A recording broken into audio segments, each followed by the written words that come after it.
வணக்கம் friends. TNPSC group 4 2022 கேட்கப்பட்ட question பொருத்தமான விடையை தருக. ஆப்ஷன் ஏ சிறுபஞ்ச மூலம், அற இலக்கியம், குடும்ப விளக்கு, தற்கால இலக்கியம், சீவக சிந்தாமணி, காப்பிய இலக்கியம், குறுந்தொகை, சங்க இலக்கியம். அடுத்து இணையில்லை முப்பாலுக்கு இந்நிலத்தே என பாடியவர் ஆப்ஷன் சி பாரதிதாசன். அடுத்து திருக்குறள் முதலில் அச்சிடப்பட்ட ஆண்டு ஆப்ஷன் பி 1812.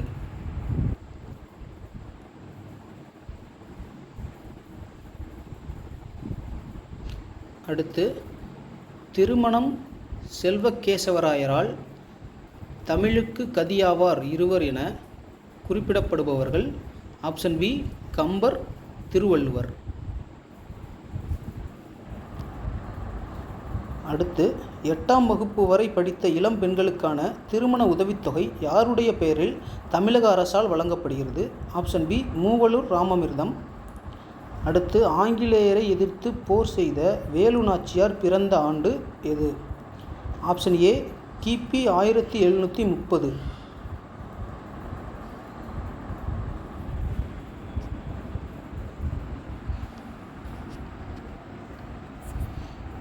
அடுத்து தொல்காப்பியர் கூறும் உயிர் வகைகளுக்கான அறியும் ஆற்றலை வரிசைப்படுத்துக.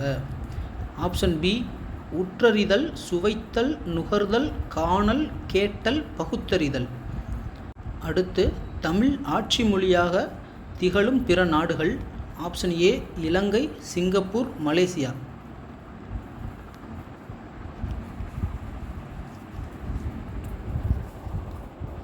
அடுத்து நம்மாழ்வார் பிறந்த இடமான குருகூர் பழம்பெயரை துறந்து எவ்வாறு அழைக்கப்படுகிறது?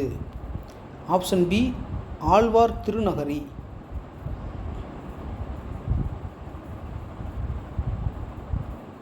அடுத்து 10 பாட்டு 8 தொகை ஆகிய 2 தொகுதிகளையும் அச்சிட்டு அளித்தவர் ஆப்ஷன் பி உவே சாமிநாதனார். அடுத்து டாக்டர் ராபி சேதுப்பிள்ளை எழுதிய ஆய்வு நூல் ஆப்ஷன் டி ஊரும் பேரும். அடுத்து தமிழ் பயிலும் ஆர்வமிக்க மாணவர்களுக்கு தம்முடைய இல்லத்திலேயே தமிழ் கற்பித்ததுடன் அவர்களை இயற்றமிழ் மாணவர் எனவும் பெயரிட்டு அழைத்தவர் ஆப்ஷன் சி பரிதிமாற் கலைஞர்.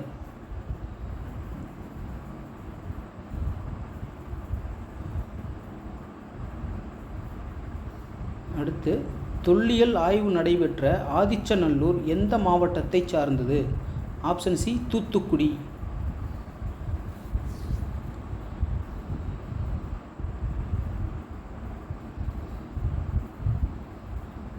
அடுத்து ஈவேராவுக்கு பெரியார் என்னும் பட்டமும் தெற்கு ஆசியாவின் சாக்ரட்டிஸ் என்ற பட்டமும் எங்கு எப்போது வழங்கப்பட்டது? Option C 1938 November 13, Chennai 27/6/1970 UNESCO மன்றம். அடுத்து நடனக்கலையில் தன்னை ஈடுபடுத்தி கொண்ட திருநங்கை ஆப்ஷன் டி நர்த்தகி நடராஜ். அடுத்து பொங்கற் புதுநாளில் மாண்பினை எந்த இதழ் மூலம் அண்ணா விளக்கினார்? ஆப்ஷன் பி காஞ்சி. அடுத்து கவிஞர் மு மேத்தாவுக்கு சாகித்ய அகாதமி விருது எந்த நூலுக்காக வழங்கப்பட்டது? ஆப்ஷன் சி ஆகாயத்துக்கு அடுத்த வீடு. ஓகே ஃப்ரெண்ட்ஸ், இந்த வீடியோ உங்களுக்கு பிடிச்சிருந்தா லைக் பண்ணுங்கள், கமெண்ட் பண்ணுங்கள், ஷேர் பண்ணுங்கள். மறக்காமல் சப்ஸ்கிரைப் பண்ணுங்கள். அப்போ தான் அடுத்தடுத்து நான் போடுற வீடியோ உங்களுக்கு வரும். தேங்க்ஸ் ஃபார் வாட்சிங்.